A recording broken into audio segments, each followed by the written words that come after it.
Congressman James Comer represents Kentucky's 1st congressional district that was so hard hit. He rode on Air Force One with President Biden to visit the region days after the storms. Although a frequent critic of the president, both men put that aside and praised each other for quick action when people needed it. Both have also promised a sustained effort now to help the region. We'll also talk with the congressman about some other issues in his district and whether he thinks his Republican Party will retake control of the House next year. That would substantially increase his influence on Capitol Hill. Congressman Comer was first elected to the Kentucky House more than 20 years ago at the age of 28, so he's been in public life a while. Congressman, thank you very much. We appreciate you joining us today. Thanks for having me on, Bill. You know, those tornadoes were tragic and destructive. How did you feel when you saw what had happened with your own eyes and heard the stories from your constituents?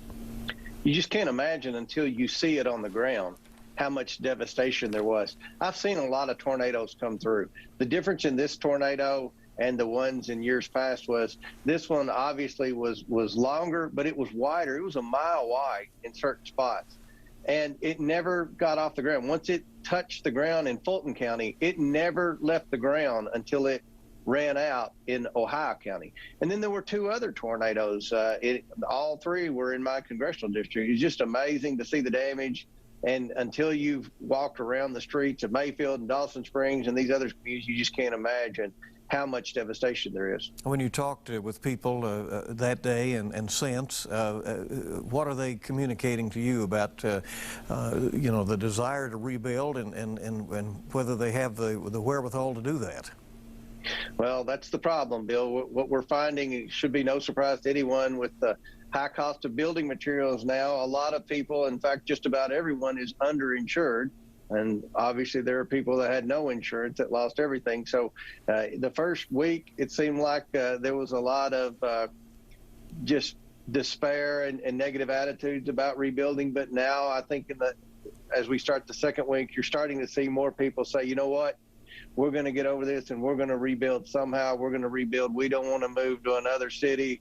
We want to live right here in rural Kentucky. So I'm hopeful that people rebuild, but it is going to take months and years, and it's going to be a lot more expensive than what I think people realized in the beginning. I mean, a place is close to heart. You know, after Katrina, there were those who left the New Orleans area to never return. But in many cases, people do want to be where they're from, and that is their culture, and they certainly want to stay and try to bring it back. Yeah, I think the selling point was, through all this devastation, their neighbors and friends and everyone in America has just poured their hearts and their wallets out to people in West Kentucky. They've volunteered their time. They've helped with debris removal. They've searched for survivors. They've offered prayer. And that's what it takes. And you realize then and there that there's no place like home. And people in West Kentucky are the best people in the world. They're resilient. And I do believe they'll build back in West Kentucky. The president committed to cover Kentucky's expenses for the first 30 days. He could do that with his signature. Do you think Congress will be asked to do more after that? And will there be a willingness if it is? Well, I talked to President Biden about that on Air Force One, and he said right now that they felt like they had enough funds to cover the 100% for the debris removal. That was the big ask. Normally, Bill, it's 80-20. And as you know, these rural towns in West Kentucky, they don't have much of a tax base to begin with. And then in the case of places like Dawson Springs, overwhelming majority of their tax base was taken out.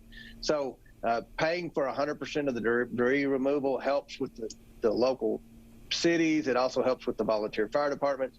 So that was achieved. Now we're focused on temporary housing. We're focused on some type of grants for people that didn't have any insurance, they don't have anything.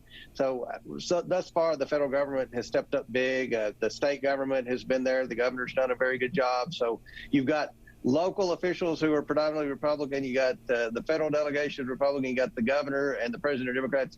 You wouldn't know right now. Everybody's working together, and they, as we should, have put party politics aside and doing what's best for the people. Well, you know, many Kentuckians have commented on all that, all the cooperation they've seen, the volunteers, the supplies, the toy drives, and no regard to politics from officials, as we've seen that. Is this a disaster-only truce, or is there some hope that that leaders can step out of political sandboxes and get some things done going forward?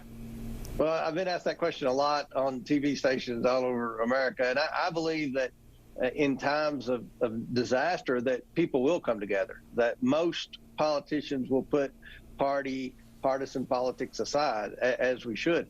But when you talk about things like, for example, the Build Back Better bill, which is the main topic of discussion in Washington these days, that's unnecessary spending at a time when we have, in my opinion, massive inflation.